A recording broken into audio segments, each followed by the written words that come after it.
Hi guys, one of the leading arguments from Brexiteers was that outside the EU, Britain would be free to sign trade deals with countries around the world. Now, to a certain extent, that was correct. Good trade deals, well, that hasn't really materialized. But the prize was always a UK-US trade deal. But while such an agreement remains pretty much an afterthought for many US policymakers, the way Brexit is damaging the UK's standing on the world stage is manifesting in another way. Here was Rishi Sunak being asked about a new global challenge. But this trip offers a glimpse into the government's vision for the UK's place in the world after Brexit. After the referendum, there was talk for years about a UK-US trade deal.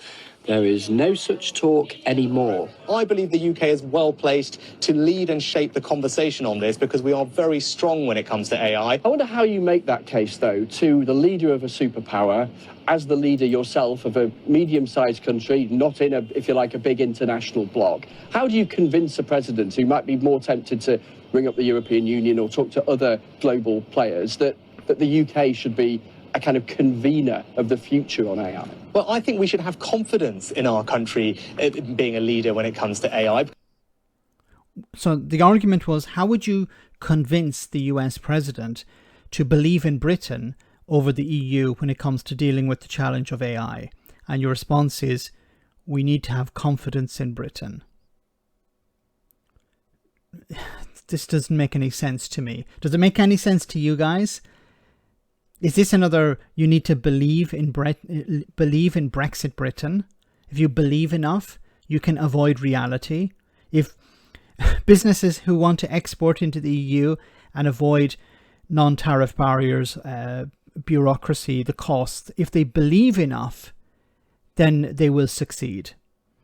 Fishermen who wanted to sell their fish into the single market were blocked. Well, if they believed enough, they could. Look, there are wonderful minds in Britain. There's very serious research taking place in regards to AI, but this doesn't answer the question that was asked.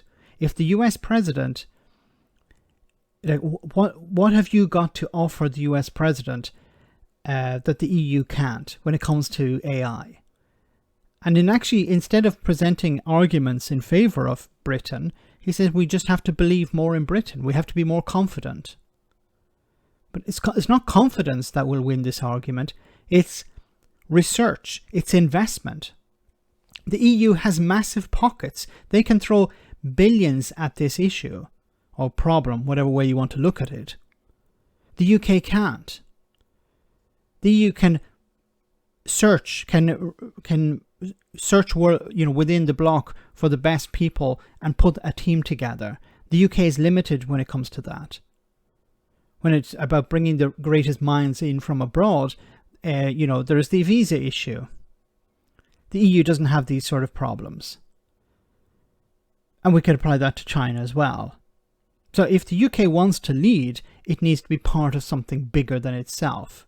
It can't be a 51st state.